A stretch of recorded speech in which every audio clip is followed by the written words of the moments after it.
Okay, so I was able to travel to places like this, and this for free. And today I'm gonna teach you guys how you guys can do it and also why you guys should do it. So with that said, let's get right into it.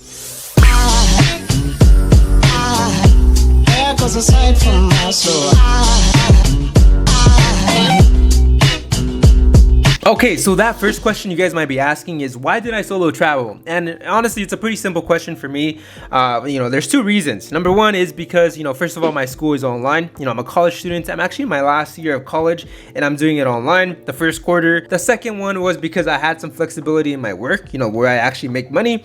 And, it's not online, it's in person. I have to work in person, but I did have some flexibility in terms of I actually did my work or what I had to do the week before I left. You know what? Actually, I lied. There's three reasons why I decided to go. The third and final one was because I've actually never really traveled anywhere. And I did go to the East Coast to visit some schools, to see some schools, but, I wouldn't really consider that traveling because I didn't really explore too much. It was just with a group of other students. So, I don't really consider that traveling. So that is the third reason. I wanted to see new places and just kind of break the cycle of, the routine, which is just school, work, school, work, school, work. And I wanted to, just kind of do something new. Honestly, I don't regret it and I will be doing it again very shortly, maybe during spring break. But with that said, let's go on to the next subject, which is the budget. Okay, so I'm going to answer two simple questions you guys might be asking, and number one is, did I have a budget? And the answer, no, I did not have a budget, and that's probably really bad, but I was just more so trying to spend the least amount as possible by asking locals where to eat cheaply,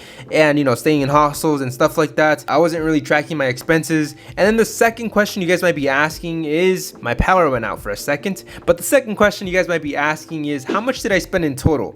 And again, the answer, I'm not really sure, because I wasn't keeping a budget. I'm not really sure how much I spent. If you guys do want a video on that, let me know in the comment section. Maybe I can track my expenses for both Costa Rica and Colombia. I will say though that Costa Rica was like 2 to 3 times more expensive than Colombia. Costa Rica is pretty pricey. So if you guys want that video, let me know and I will track all of my expenses. Okay, so those are the two questions you guys probably had in mind. And to go a little over that, or not over that, but a little ahead of that, if you guys know me in person, then you guys might know that I hate spending money. Like, I just like to save money whenever I can. So for example, brand clothes like Gucci, I will never buy that. I just don't like it. It's a waste of money. But when it comes to like stocks, I will go broke buying the stocks for sure, 100%. So in this case of my trip, I wanted to save money, and one way that I did that was by credit card churning. And if you guys don't know what that means, basically you get a credit card, you spend the amount that they require you. So for example, the Chase Freedom Unlimited, you have to spend $500, and after you spend the $500, they give you $200 back as a sign up incentive.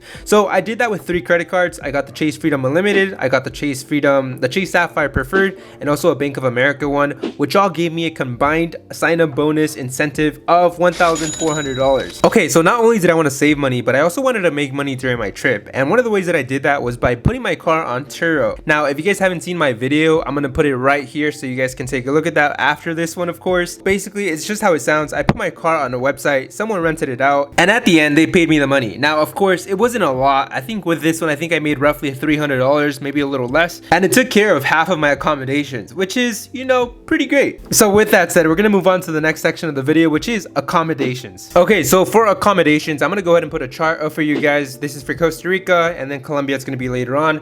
But let's go ahead and start with the 26th. So the 26th is the day that I arrived to Costa Rica. I stayed in San Jose, the city San Jose. I actually got on Airbnb, which was $34 a night, and I'm gonna, put some video maybe for you guys.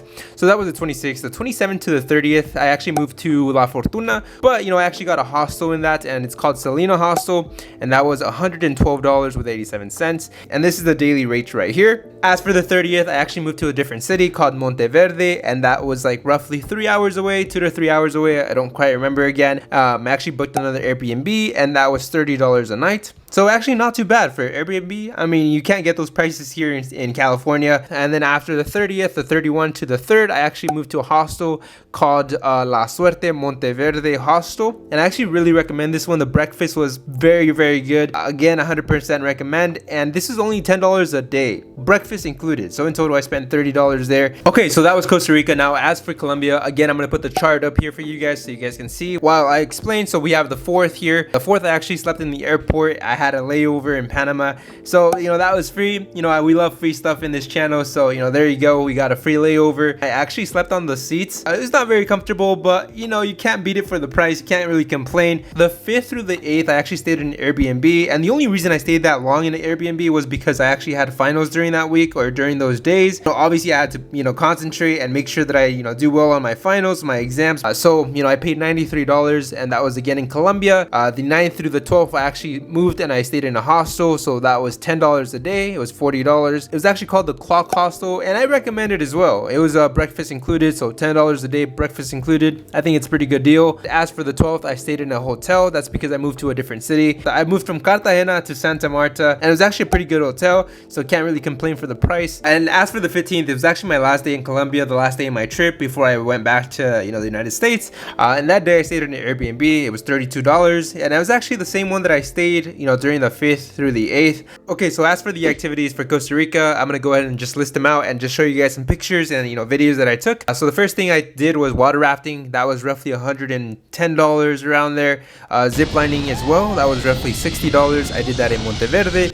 The hot springs as well. That was one of my favorite things. I've never really been in a hot spring. It was also raining, and it was in the middle of the forest. And the best thing, it was free. So, you know, there you go. It was actually an experience that I really enjoyed and something I want to do again in the future. I actually did that during a hike in the volcano, and then that was actually $30. The nightlife, you know, I spent roughly $100. So, you know, there you go. You guys can get like an estimate on what, you know, the prices are over there. A little on the pricier side, but I think in my opinion, well worth it. Okay, so now as for Colombia, I'm going to do the exact same thing. I'm going to put a screenshot right here so you guys can see while I talk about them. So the first thing that I did, and by the way, it's in no particular order.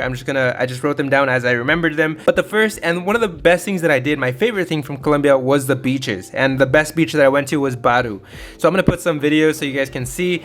But just think of like white sanded beaches, crystal clear waters. The weather was perfect, really warm, and 100% I will go back again, and I would 100% recommend it. I did the snorkeling, and that was roughly $30. The next thing on the list is the walking tour. So it was actually a walking tour in Cartagena in Colombia. It was roughly $12, and I did it by myself. There was actually no one else who joined the tour group. You know, I'm not sure if I like that. You know, I prefer to be with other people. I'm gonna show you guys some pictures that I took while I was on the walking tour. But yeah, you get to learn a lot about the history of Cartagena. So in that aspect, if you guys enjoy that, definitely worth it. The next thing on the list here is La Popa. That's what it's called. You have to drive there. The taxi, the Uber will cost roughly $4. So you have to include that as well. But the actual entrance to La Popa, it's $12. So, you know, in total, it's around $16. Okay, so the next two things on the list here is Santa Marta. It's a beach that I did with a group, a tour. So that was roughly $10, you know, really cheap. And I think that also included the lunch as well, if I'm not mistaken, $10.